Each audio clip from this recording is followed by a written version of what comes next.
Palavra aberta.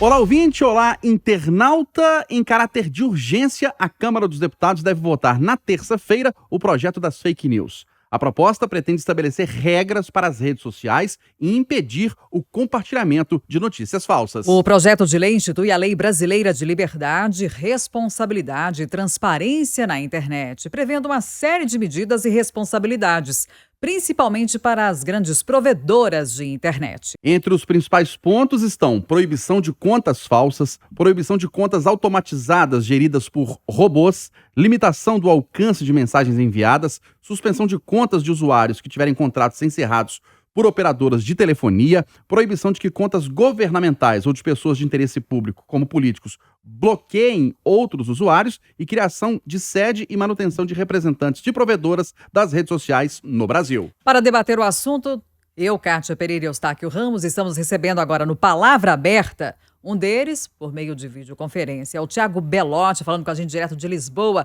em Portugal. O Belotti é especialista em tecnologia e comportamento digital e também coordenador de 2 pós-graduações na PUC Minas, na área de produtos digitais. Bem-vindo ao Palavra Aberta, Thiago Belotti. Bom dia para você. Bom dia, Kátia. Bom dia, Eustáquio. Um prazer estar com vocês aqui. Bom dia, obrigado pela presença. Estamos recebendo também o advogado especialista em direito digital, Alexandre Ateniense. Doutor Alexandre, obrigado pela presença. Um ótimo dia. Bom dia, Thiago. Bom dia, Kátia. Bom dia, Eustáquio. É um prazer novamente estar aqui na Itatiaia com vocês. Bem-vindo. Vamos começar ouvindo, então, o Thiago Belotti. Belotti, esse é um tema que divide opiniões até certo ponto e está gerando uma polêmica aqui no Brasil, porque há aqueles que consideram que regulamentar as redes sociais pode gerar uma certa censura. Na sua avaliação, faz sentido essa polêmica? Olha, Kátia, eu acho que toda discussão é sempre bem-vinda, mas eu acho que a gente também precisa aprofundar e compreender melhor como que esse assunto pode estar afetando de fato a liberdade de expressão, porque o que a nossa proposta, o que é proposto de regular as redes sociais agora no Brasil, assim como em outros países do mundo, não tem a ver com ferir a liberdade de expressão, e sim de não permitir uma privatização do debate público. A gente tem que entender que, por mais que as redes sociais pareçam uma praça pública e que tinham essa vocação no princípio, hoje a gente está falando de grandes corporações que acabam escondendo da sociedade como é o funcionamento do seu algoritmo, ou seja, o funcionamento das suas aplicações, dos seus mecanismos, e acabam sendo centralizadoras de como é que nós conversamos uns com os outros, e isso afeta a forma como a gente vive em sociedade e determina muitas vezes quais são as mensagens que vão ser vistas pelos usuários. E a gente precisa lembrar que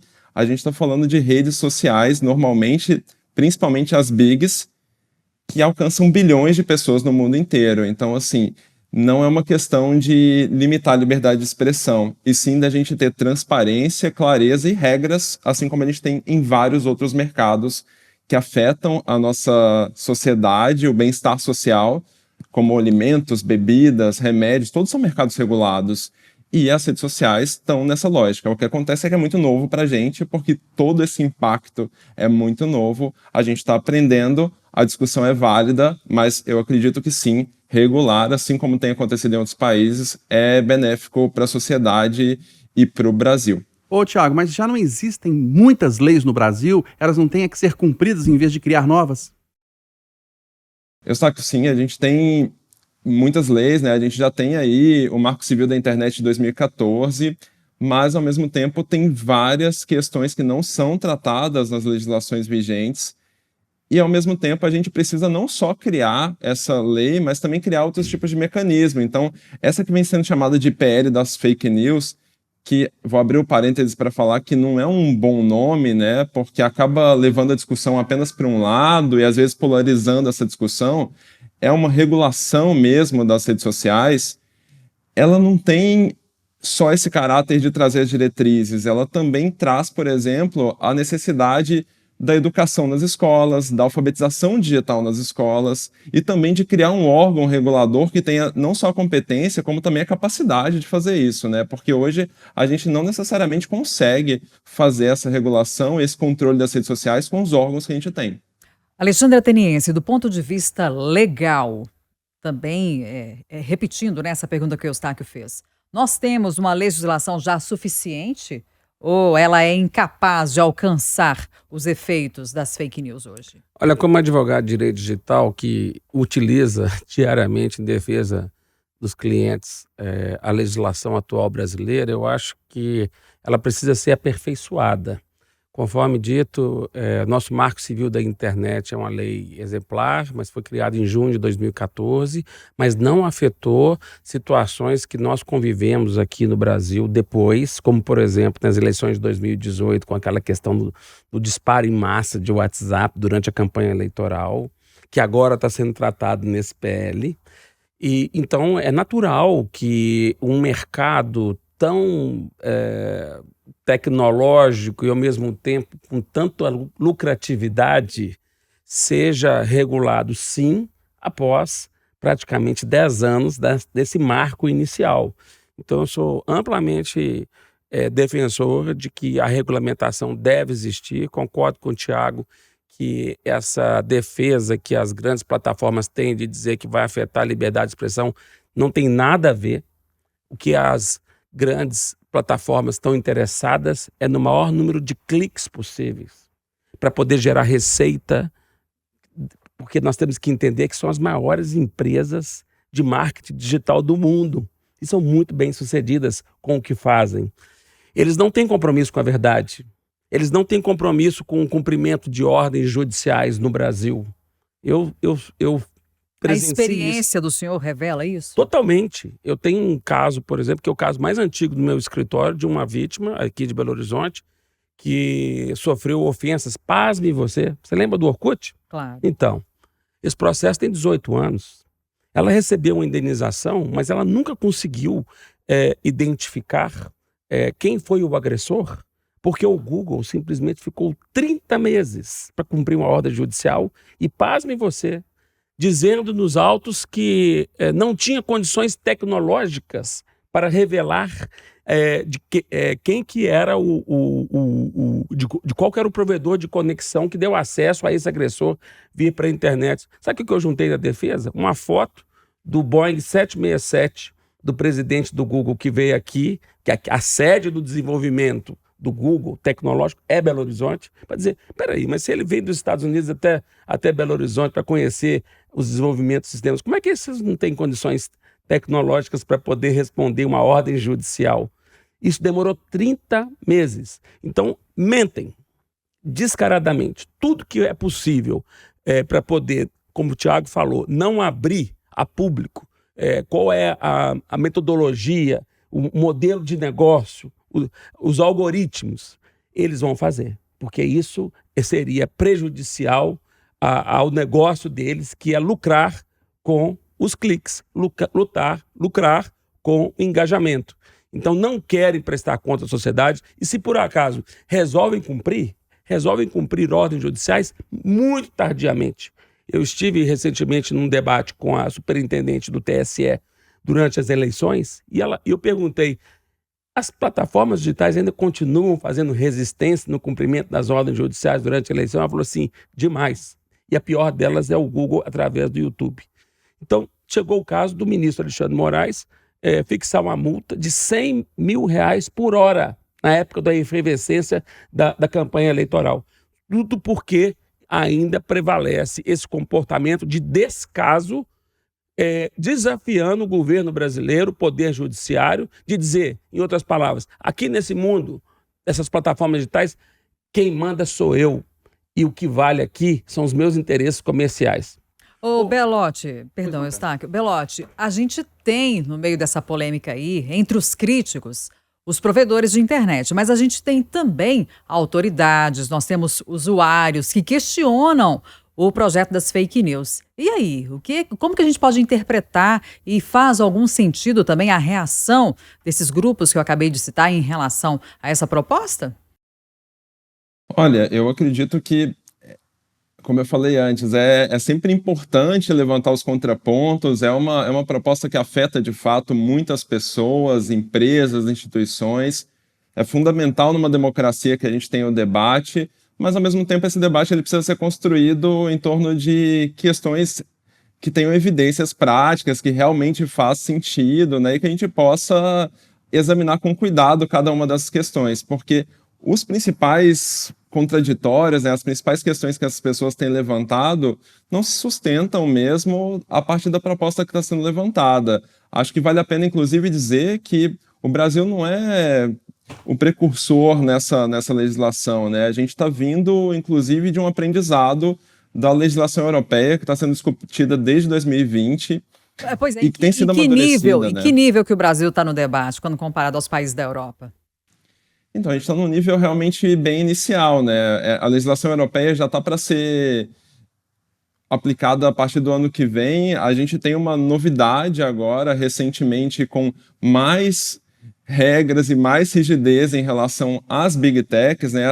As 19 maiores plataformas digitais do mundo, com milhões de usuários, que aí abrangem Instagram, TikTok, Twitter, Google, Amazon, Microsoft, entre outras.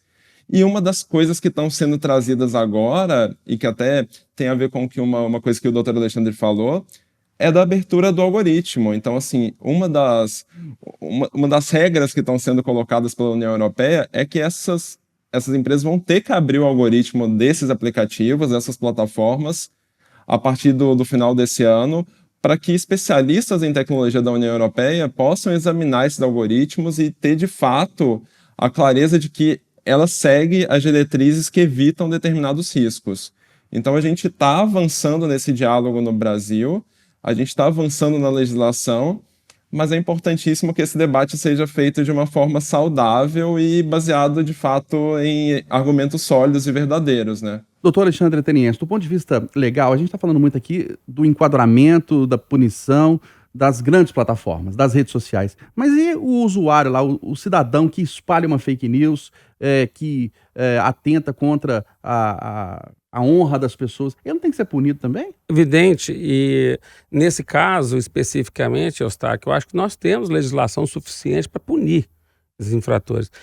Como eu lido muito na advocacia do direito digital com enfrentamento de incidentes, crise de reputação, esse tipo de coisa, a gente tem dois grandes grupos. Ou o agressor vai para o lado da ofensa, ou ele vai para o lado da fake news, que é a desinformação, a pós-verdade.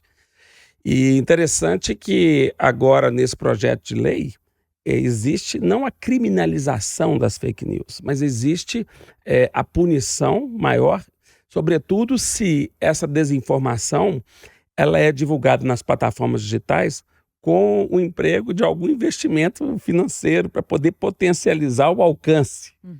Porque, afinal de contas, as plataformas digitais têm poder para isso e recebem por isso. Então, acho muito importante fazer a punição não só de quem financia, mas também de quem divulga conteúdo nitidamente falso e, sobretudo, causando ainda que não é simplesmente uma mera postagem, mas é uma postagem com investimento para poder fazer com que esse conteúdo atinja o maior alcance possível. É proposital, então? Totalmente. Totalmente. Gente, existe um filme, não sei se vocês já tiveram oportunidade de ver, um documentário chamado Privacidade Hackeada, que conta a história, né, da Cambridge Analytica. É um filme fantástico, que faz com que as pessoas entendam como é que funciona esse mecanismo, os algoritmos, para poder vender a ideia de uma mudança dos rumos políticos de um país.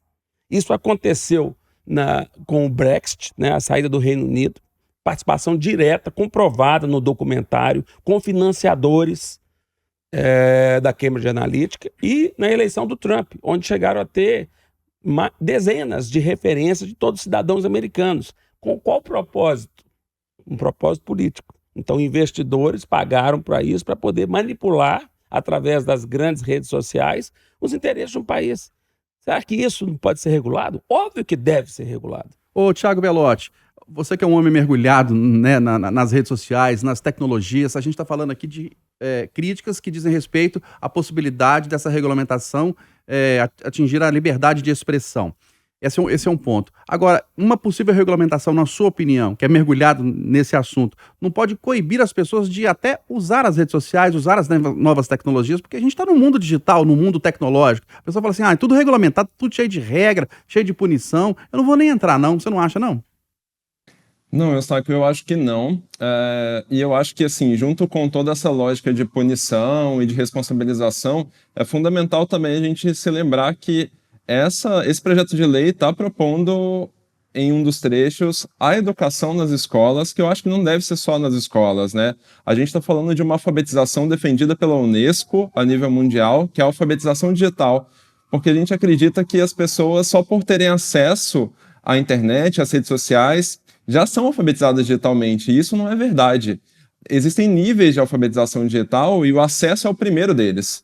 A capacidade de analisar, criar, participar de maneira crítica e saudável das redes sociais é fundamental. Então, só ter o acesso não basta, porque a gente pode coibir, de fato, pessoas que intencionalmente espalham mensagens falsas, intencionalmente acabam manipulando a eleição de um país, por exemplo, mas existe uma responsabilidade social, né, individual de cada um de nós, de se aprimorar no uso da internet, no uso das redes sociais.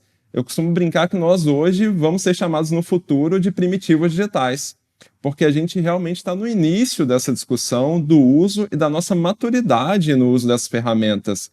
É uma mudança muito significativa. Parece algo que, por ser muito ligado ao entretenimento, ao horário de lazer, né, que é o maior uso das redes sociais hoje pelas pessoas, parece que é alguma coisa menor. E a gente precisa, de fato, que as pessoas, que a população entenda que não é.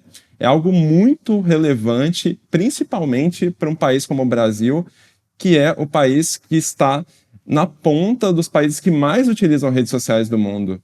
A gente utiliza, em média, quase 4 horas de redes sociais por dia, sendo, de fato, o país que mais utiliza. Belotti, nas suas considerações finais, esse então é um passo importante a ser dado aqui no Brasil, mas é necessário ir além? Sim, sem dúvida nenhuma. É necessário ir além. É necessário também compreender que só levar essa discussão para o lado da punição, da penalização, da responsabilização das grandes empresas não é suficiente.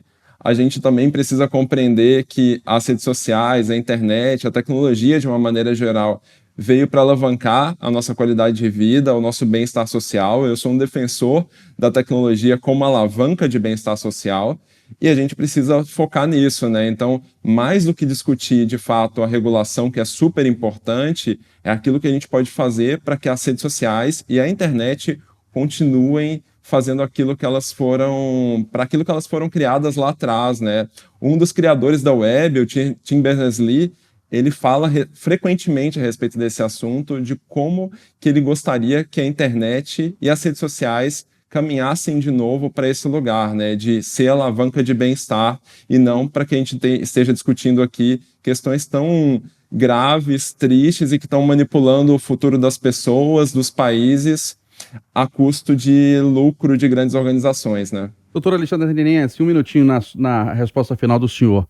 Para que isso tudo seja colocado em prática e a gente tenha regras, a gente tenha um bom funcionamento das redes sociais, né, notícias verdadeiras e sem ofensas, de quem que é a responsabilidade principal? É da polícia, da justiça, das plataformas, das famílias, da sociedade civil? Não existe uma única bala de prata para poder responder essa pergunta. Eu diria que os maiores responsáveis, a meu ver, são as plataformas digitais, porque elas lucram muito e não querem abrir os seus algoritmos que causam decisões discriminatórias, prejudiciais à sociedade em troca do lucro que obtém. Essa é a grande verdade. Agora, concordo integralmente com o Tiago de que não é só culpar as plataformas digitais, mas reforçar também a parte mais fraca da história, que é o ser humano. O ser humano prescinde de capacitação muito mais avançada do que existe hoje nas escolas do nosso país. Eu gosto sempre de lembrar um exemplo que tem no Reino Unido, que a cada ano uma escola ela é condecorada pela então rainha com as melhores iniciativas de capacitação digital dos seus alunos. é algo que não existe no Brasil. Então, se a gente começasse a pensar também nessa vertente, nessa linha de atuação, eu acho que nós estaríamos tratando de dois problemas muito importantes ao mesmo tempo. Nós estamos encerrando o Palavra Aberta deste sábado. Hoje debatemos aqui o projeto de lei sobre as fake news. Conversamos de maneira remota aqui com o Tiago Belotti, que é especialista em tecnologia e comportamento digital, coordenador de 2 pós-graduações da PUC Minas sobre produtos digitais. Tiago, obrigada pela presença aqui no Palavra Aberta. Até a próxima. Obrigado vocês. Até a próxima. Recebemos também o advogado especialista em direito digital, Alexandre Ateniense. Doutor Alexandre, obrigado pela sua presença, pela sua contribuição. Um grande abraço, ótimo fim de semana. Obrigado, Eustáquio. Obrigado, Kátia. É um prazer novamente falar com os ouvintes da Rádio Itatiaia. E você, ouvinte internauta, pode acompanhar as edições do Palavra Aberta nas nossas mídias digitais. O Palavra Aberta está ao ar todo sábado, 8h30 da manhã.